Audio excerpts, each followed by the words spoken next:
President and his team, and we just exchanged with him, have worked hard to stabilize the economy. Director General of World Trade Organization pats federal government on the back for outcomes of viable economic reforms. You can see that we have literally moved the entire communication and information structure of the federal government to Abuja. Infrastructural development policy of federal government key to national development, says Information Minister as he tours Southeast. Party primaries, including resolution of disputes arising from the primary, will start on the 24th day of November. Clock ticks for Osun October 8 governorship election. INEC releases notice signaling commencement of the process. Good evening and welcome to NTA Network News. We are live in Abuja. I am Jumma Yusuf. Tonight, we'll be joining Lagos in the course of the newscast, and Benny Adams is standing by to bring us the news, business news. And as usual, our sports corner has highlights on happenings in the world of sports with Francesca Belle.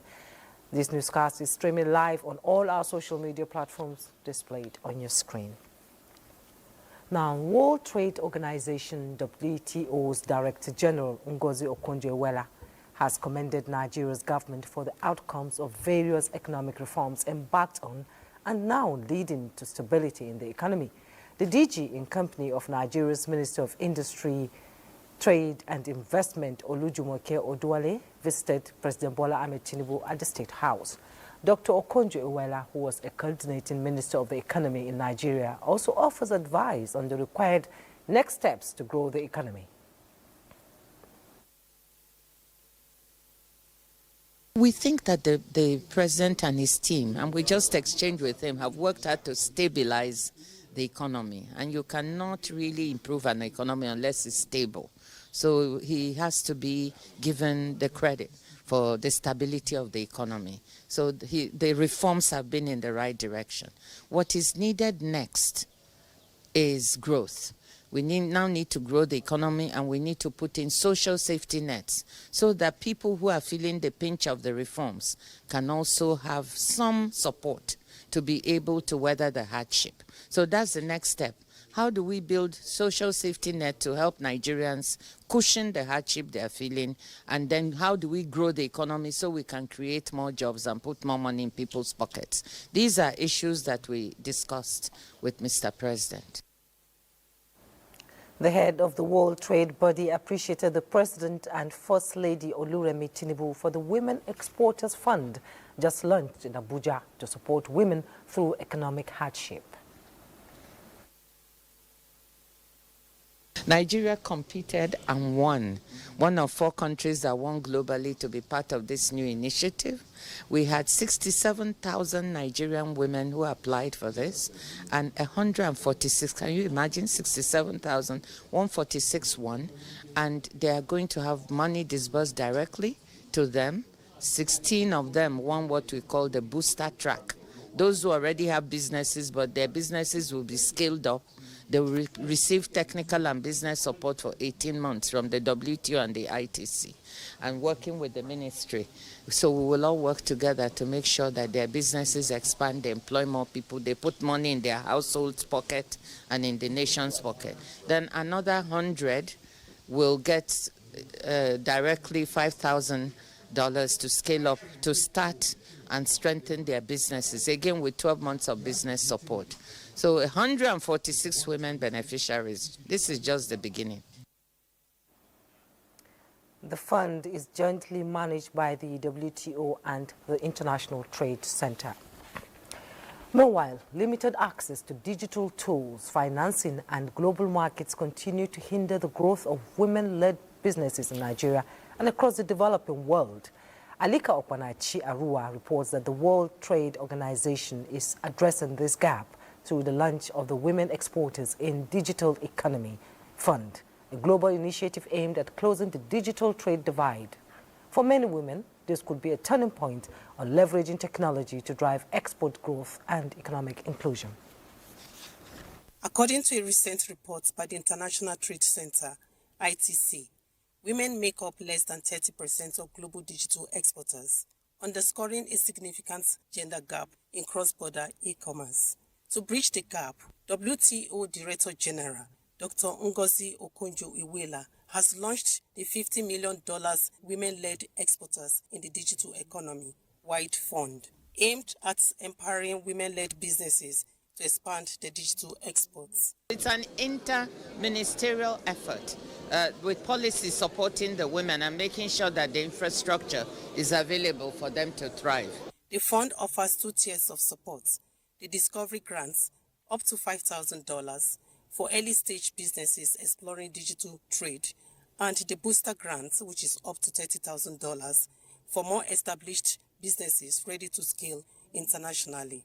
Wide Fund is about unlocking the immense potential of the SME, particularly the women, who account for a significant percentage of SME in Nigeria. With the right support, which they're getting, we can drive innovation, create jobs, and accelerate our nation's economic growth. You are going to deliver, Mr. President's $1 trillion economy by 2030. I urge all stakeholders present, governments, financial institutions, and development partners to sustain investment in women-led enterprises. I assure you that Nigerian Customs Service will be ready to work every step of the way with you. Beneficiaries of the fund are already seeing the impact. Jadesola Adejumo emphasized that the grants and digital training will enable her to scale online, reach more global customers, and compete in the international stage. I don't have to rely on family and friends again, traveling abroad to take your product. The WTO and ITC notes that the program will be implemented in collaboration with development agencies, private sector, and local trade associations to ensure meaningful grassroots impacts. In Abuja, Alika Okpanachi, Arua, NTA News. Still on women and youth empowerment, the federal government has announced a new national skills program aimed at connecting 20 million young Nigerians to jobs, training and entrepreneurship opportunities by 2030, with at least 60% of beneficiaries expected to be women. State House correspondent Abdurrahman Jibrila reports that Vice President Kashim Shettima gave the assurance as he assumed the chairmanship of the position of the reactivated board of Generation Unlimited Nigeria. This is the inaugural board meeting of Generation Unlimited Nigeria. Vice President Kashim Shettima described Nigeria's youthful population as the nation's superpower and comparative advantage in a rapidly aging world. The Generation Unlimited board meeting coincides with the International Youth Day 2025, themed Youth Innovation for a Sustainable Future. And this is why Generation Unlimited Nigeria matters. It holds the promise of connecting 20 million young Nigerians to skills, employment and entrepreneurship opportunities by 2030. It is a demand-driven national talent pipeline linking foundational and work readiness training directly to guaranteed livelihood pathways. It is an inclusive model that aims to serve both vulnerable and the job ready, with a target that no less than 60% of beneficiaries will be female. The vision is clear. It's to create a job, build and bridge the skill gaps, and develop the young people to give them empowerment and not just a token, but human capital development. The Vice President pledged that all training under the initiative will align with the National Skills Qualification Framework to ensure that young people possess not only the skills to work, but the credentials to compete globally. Nigeria stands really as an accelerator and a model, not only for the region, but for our continent, our beloved continent, and for the globe. So I think whatever is done here is really very important and gives hope. And the program aims to reach 20 million young Nigerians by 2030. And to say that the UN Nigeria, through the agencies represented around this table, but also the bigger family of UN, we are all committed to support this because this is part of the youth's agenda of Nigeria. Technology, AI is fundamentally reshaping the future of work. And the planet is facing an existential threat from climate change.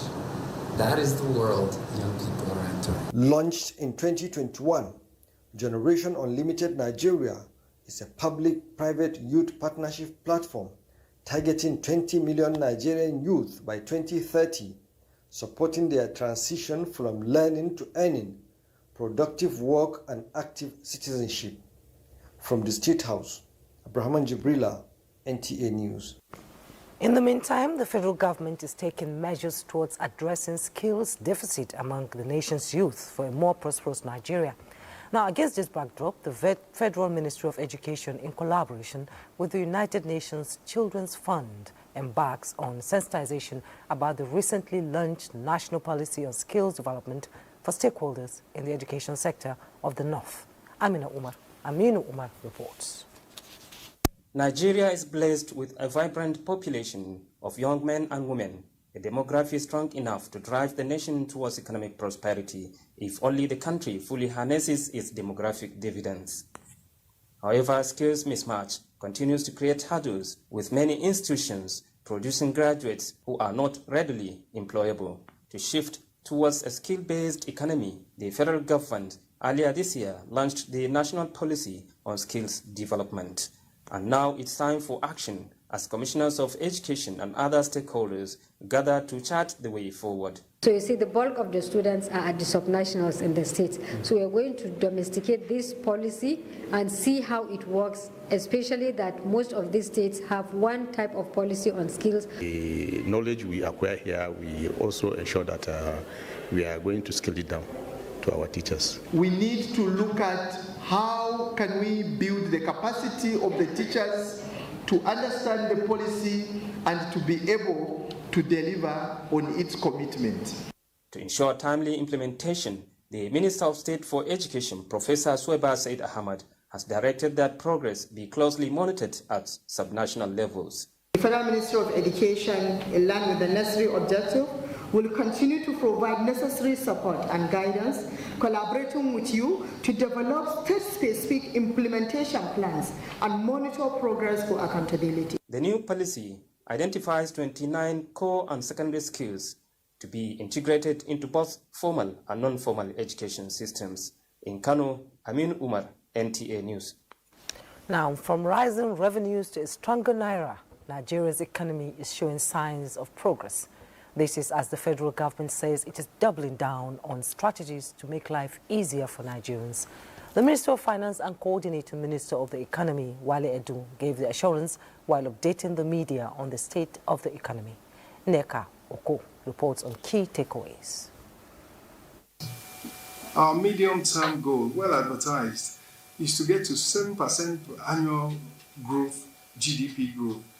The minister's update paints a picture of progress, with gross revenues soaring by 37.4% in the first half of 2025 compared to the previous year, and a debt-to-GDP ratio at 38.8%, down from 52.1% after GDP rebasing.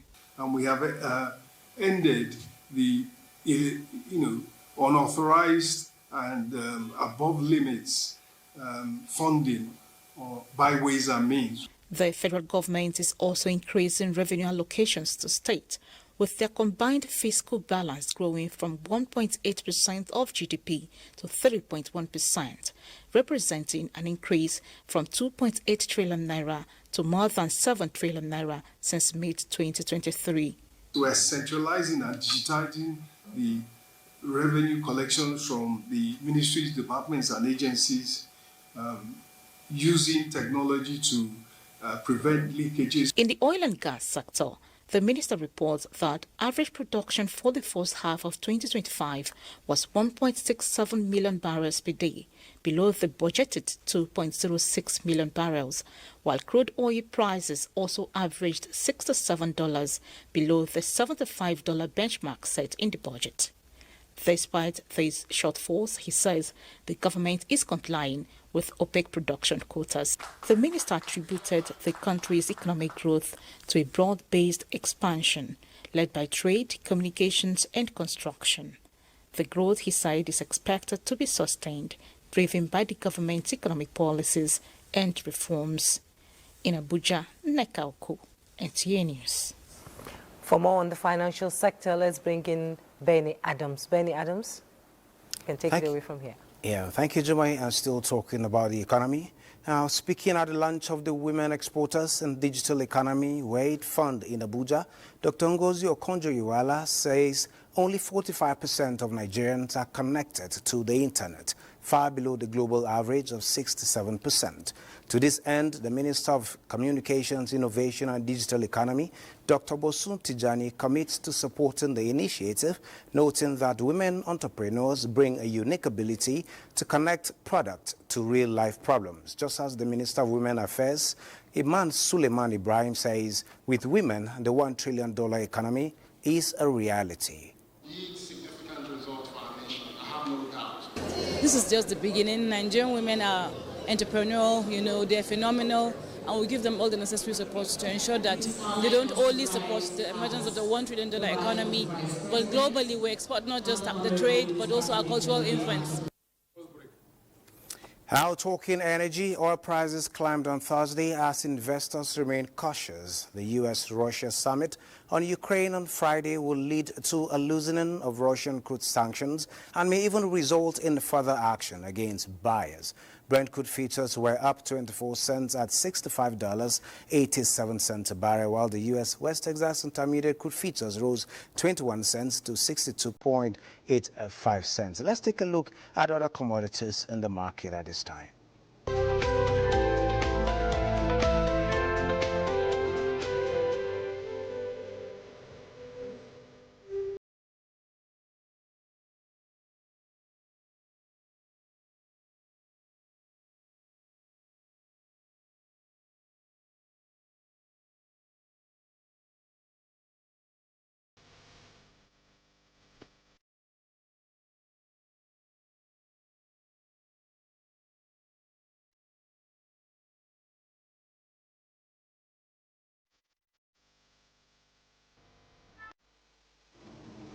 Now from the commodities market to the Nigerian stock market, where at the end of today's trading session on the Nigerian exchange, a total of 2.455 billion naira shares in 43,505 deals corresponding to a market value of 22.2 billion naira were traded. Today's data shows 83% improvement in volume, 10% improvement in turnover, and 42% improvement in deals. The current market capitalization rose to 91.9 trillion naira, and on the aggregate, 127 listed equities participated in trading, ending with 22 gainers and 52 losers. That is it on business at this time. But don't you go away. It's time to take the first break. Do stay with us. You're welcome back. Now, many parts of the southeast, particularly project sites visited by the federal government delegation in Enugu, are turned to construction sites courtesy of the current administration of President Bola Ahmed Tinubu.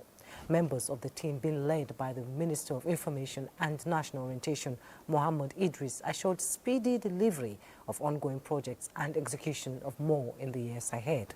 Saliu Abdullahi Gwanara tells us more. Across the country, the renewed hope prospects are turning into prosperity. Ongoing and completed projects in the southeast, particularly the Enugu-Port Harcourt and Enugu-Onitsha expressways, construction of the Abakpa flyover bridge along Enugu-Abakaliki Road, the remodel and equipped oncology center at the University of Nigeria Teaching Hospital, Ozara, were visited as parts of the legacy project of the renewed hope agenda. They are very happy, very glad that President Bola Ahmed Tinubu has constructed this bridge for them. What we hear from them is that before now, it is a nightmare for traffic here, for commuters to pass through this place.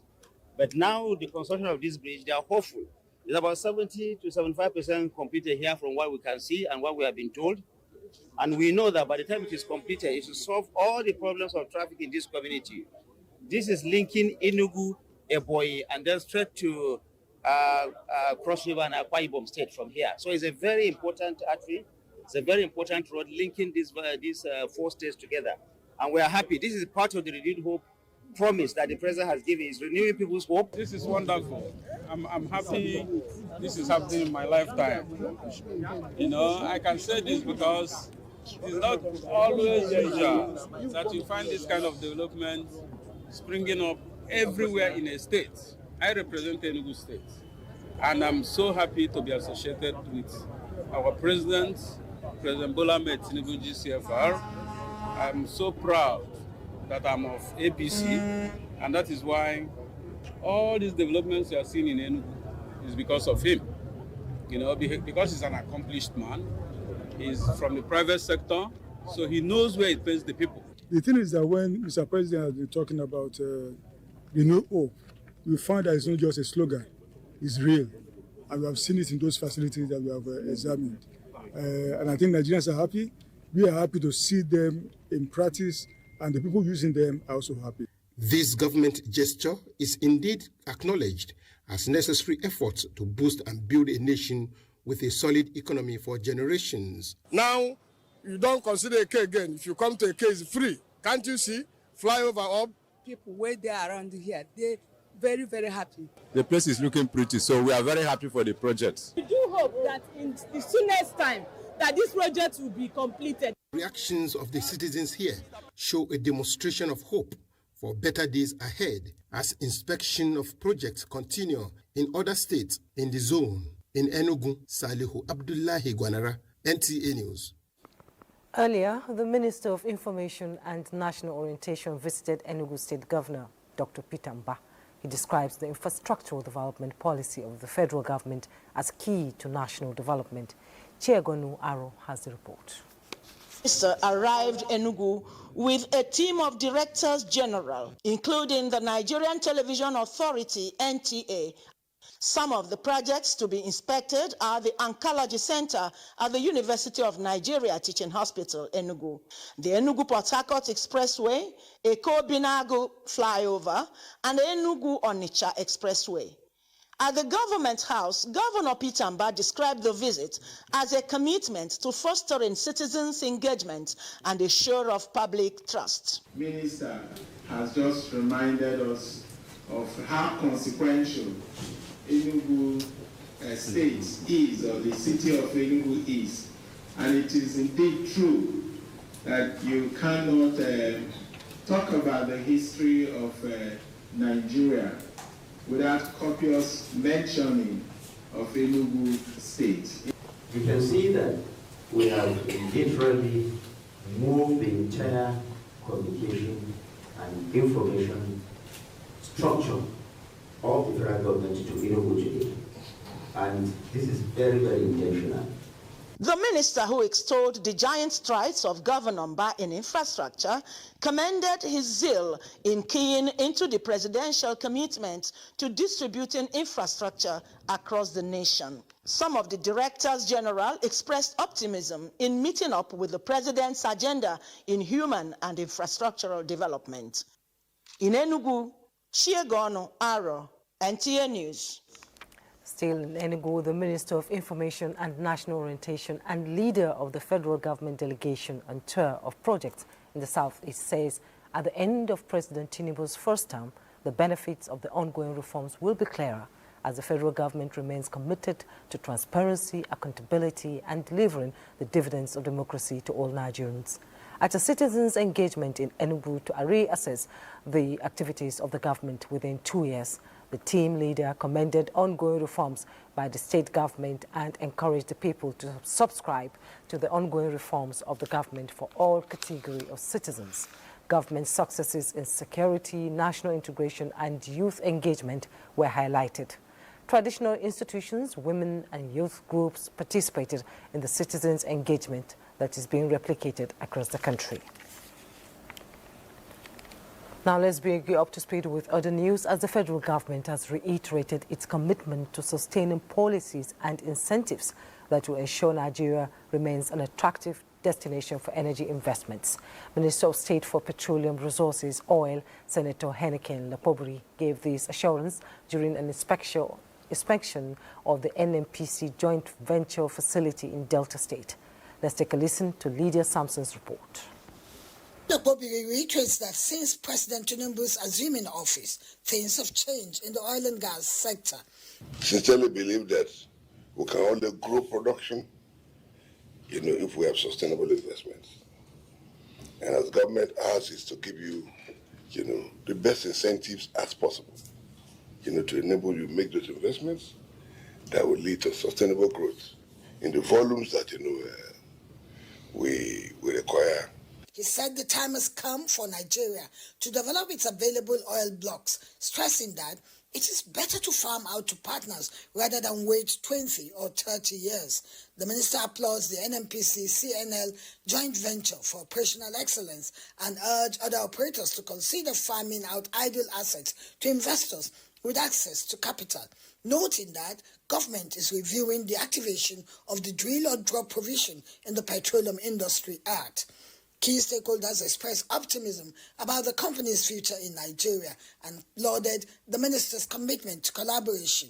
They commended the minister for being the first minister to visit. This, they believe, reflects the seriousness of the administration positioning the sector for global competitiveness. They also highlighted the enabling role of the Petroleum Industry Act and government support in attracting and sustaining investment. In Abuja, Lydia Sampson, NTA News. Now, growth and development of education sector remain one major goal of the federal government to reshape socio-economic landscape of the country. Executive Secretary of the Tertiary Education Trust Fund, Sonny Echenu, stated this while inaugurating the International Conference Center project built by the fund at Bayero University, Kano. International Conference Center project is a multi-million naira initiative abandoned for 15 years at the Bayero University, Kano. The project is now completed, courtesy of the renewed policy of the Tertiary Education Trust Fund, aimed at clearing all abandoned infrastructure projects across tertiary institutions in the country.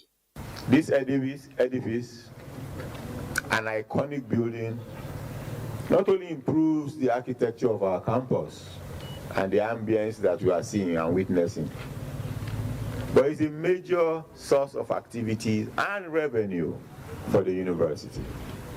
You can now attract any level of conferences to be hosted here. We made a case to TED Fund, and the ES graciously approved, and here we are today commissioning the edifice.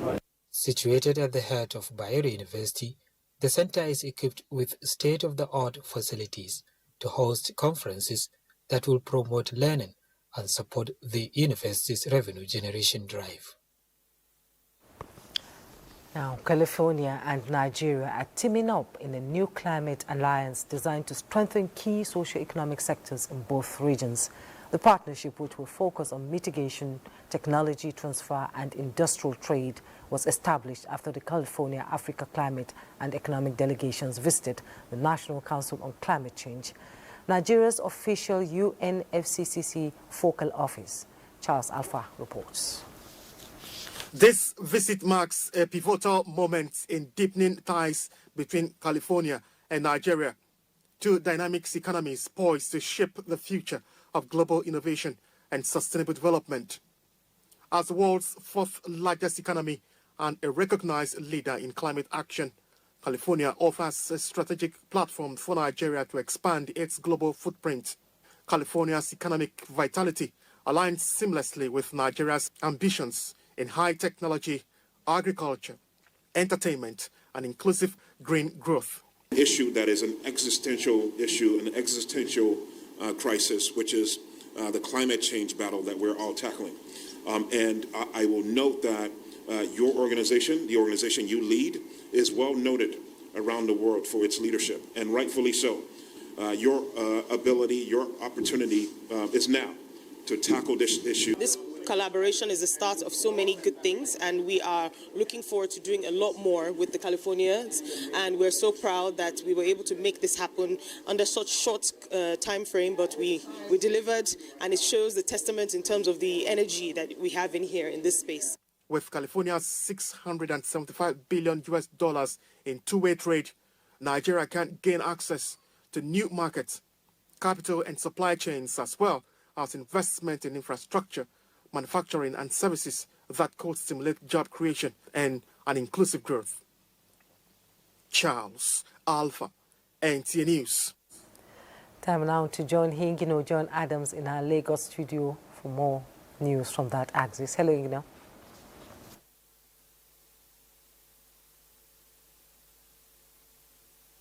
Thank you, Jumway, and welcome to Lagos.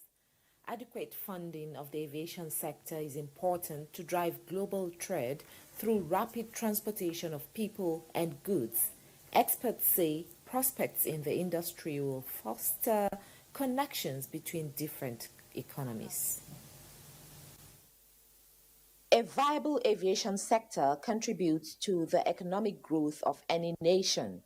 Currently in Nigeria, the success rate of aircraft operational efficiency and on-time performance is below the global industry requirement, with aircraft and passenger number on the increase. Some of the reasons why we're seeing the low success rate is 1, aging aircraft, 2, inadequate maintenance, 3, infrastructural limitations, and 4, some external factors such as fuel scarcity, foreign exchange impact, etc. As the present administration continues to invest in the sector to change the narrative and unlock vast potentials that abound in the industry, this forum, organized by journalists reporting airport and aviation, is recommending monitoring of funds disbursed to keep pace with global best practices. To unlock these potentials, we must embrace innovative financing mechanisms, ranging from public-private partnership, build, operate, and transfer models, leasing arrangements, to sovereign-backed financing and targeted foreign direct investment. There is also the aviation fund in the African Development Bank, which we hope that when you have a stronger banking system and recapitalization, Nigerian aviation sector will tap into that. Key players in the aviation sector believe with the number of passengers passing through Nigerian airports on the increase, adequate funding will open more opportunities for the country. Now away from aviation, Nigerian youth have immense potential that can help the country achieve Sustainable Development Goals, SDGs. However, they need to reposition themselves, keep hope alive, and own their dreams to be able to carry the responsibility entrusted to them. These are views of youth advocates while speaking on how youth can actively participate in meeting the SDGs target in the country. Lanre Bele has more.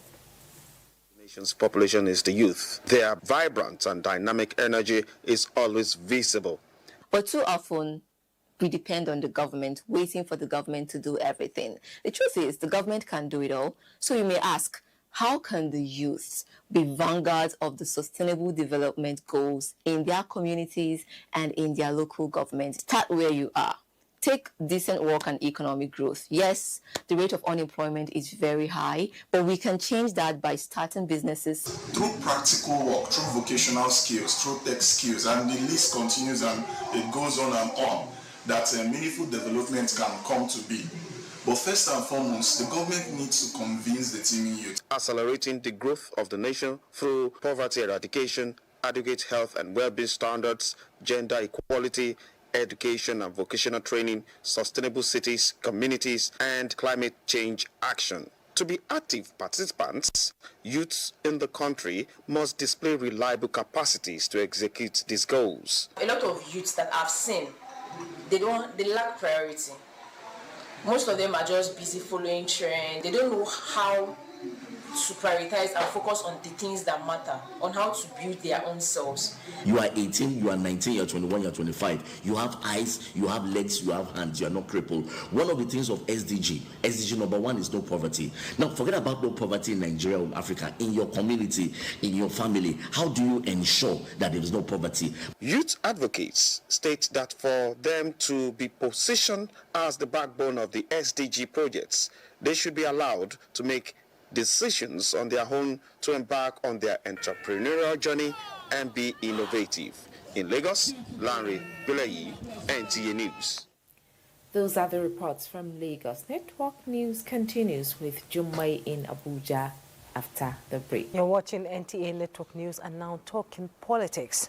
The countdown to the 2026 governorship election in Osun State has officially begun as the Independent National Electoral Commission, INEC, pasted the statutory notice of election in all 30 local government offices and the Modakeke area office, signaling commencement of the electoral process. At an expanded engagement with stakeholders in Oshobo, Resident Electoral Commissioner Matu Abuke said the notice follows the timetable earlier released by INEC headquarters for the August 8, 2026 governorship election in the state. Femi Fariagun reports. The clock has started ticking in Osun State for the 2026 governorship election. In the presence of security agencies, civil societies, and the media, INEC gave political parties notice of the election, announcing similar notice has been pasted in all the 30 local government areas and Modakeke area office of the state. Conduct of the party primaries, including resolution of disputes arising from the primary, will start on the 24th day of November 2025 and end on the 15th day of December 2025. INEC promises technology, transparency, and a poll where every vote counts in the year 2026. We are going to monitor.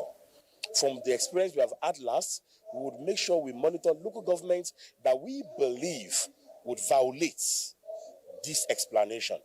Agboke says part of the electoral process of Osun governorship election is the continuous voter registration coming up on August 18.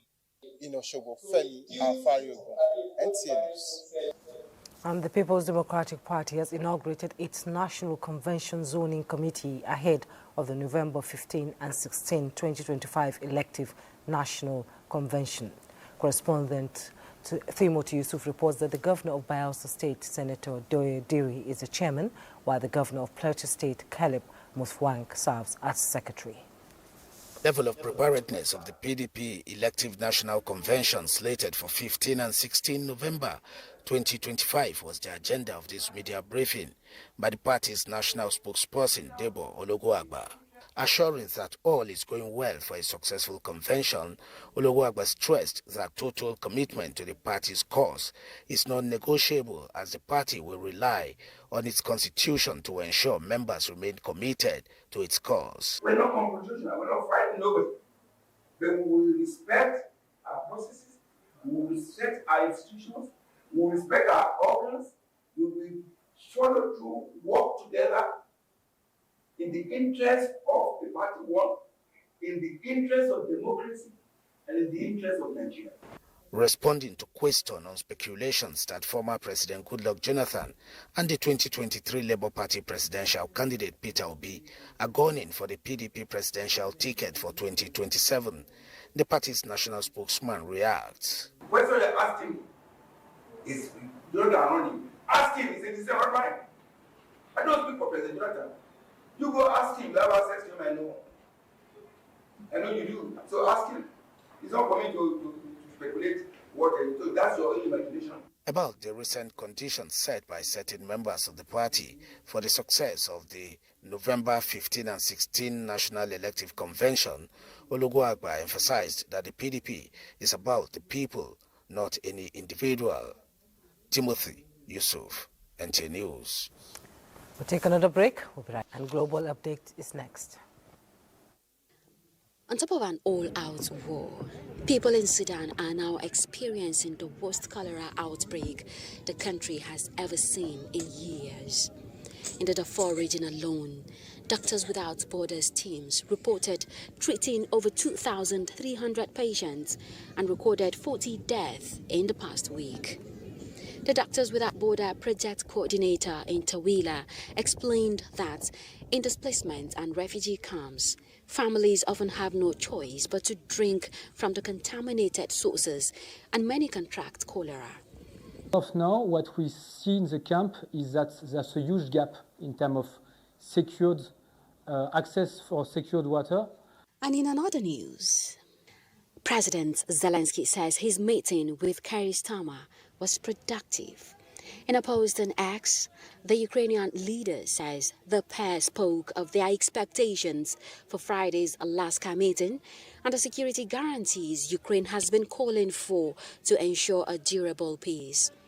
There is a sense of optimism as Keir Starmer also reiterates that there is a viable chance to make progress. Comforts, fashion, NTA News. And Francisca is standing by with news from the world of sports. Francisca.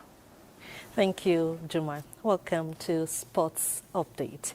After opening their 2025 AfroBasket campaign in Angola with a solid win against Madagascar, Nigeria's men's basketball team, the Tigers, turned their attention to a much tougher Group B clash against defending champions Tunisia.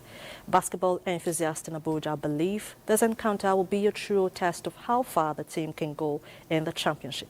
We get a positive result tomorrow against the lads from Tunisia. It's actually going to serve as a catalyst going forward in this tournament and probably help us boost their momentum and charge their...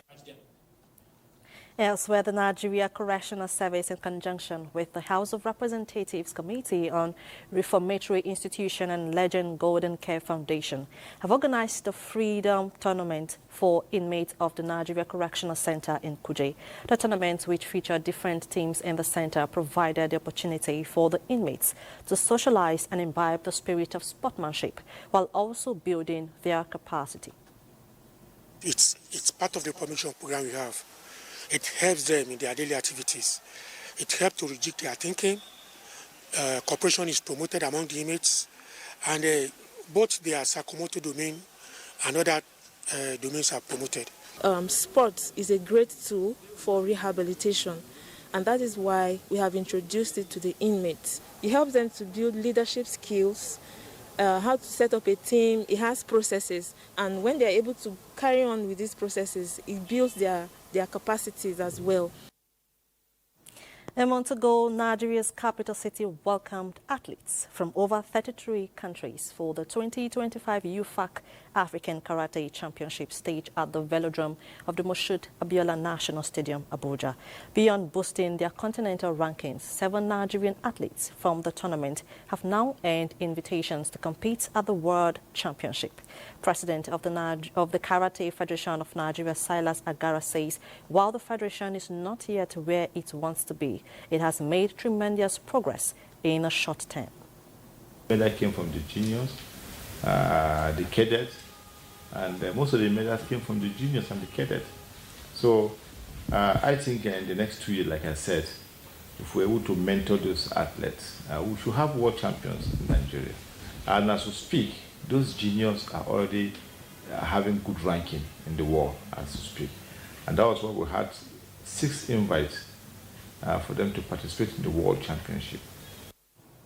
Meanwhile, with just 2 weeks into the Nigeria Premier Football League NPFL new season, the National Referee Fitness course in Abuja has concluded with high expectations from the center referees and their assistants who were engaged in an intensive training for about 2 weeks. The course, which is a refresher to prepare the football umpires' physical and mental fitness ahead of the 2025-2026 NPFL season, is coming at a time where partner of refereeing dynamics is changing.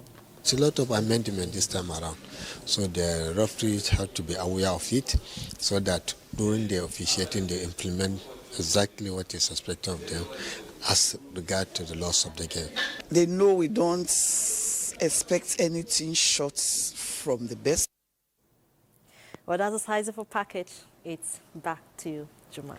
Thank you, Francisca. And weather update is next. Hello, nice to have you with us once again. Social media is awash with images and videos of rivers and streams bursting to the seams as a result of torrential rainfall that we've had in the past 24 hours. Reports of rainfall from our station show us ample rainfall over the northern part of the country, exceeding 20 millimeters of rainfall. We recorded 140 millimeters from Maiduguri in Borno State, which was the highest, 44 from Sokoto, while we had 53 from Bauchi. As we move into Friday, we do not expect this trend to change that much, as there are prospects of moderate to heavy rainfall over the northern part of the country and parts of the central states. And with rivers levels already this high, it increases the chances of flash flooding along riverine and low-lying areas, with the highest prospect expected over parts of Sokoto, Kebbi into Zamfara, Niger State, parts of Kaduna, the Federal Capital Territory, Kogi, and parts of Nasarawa State. And you may want to stay safe out there. Thank you for watching.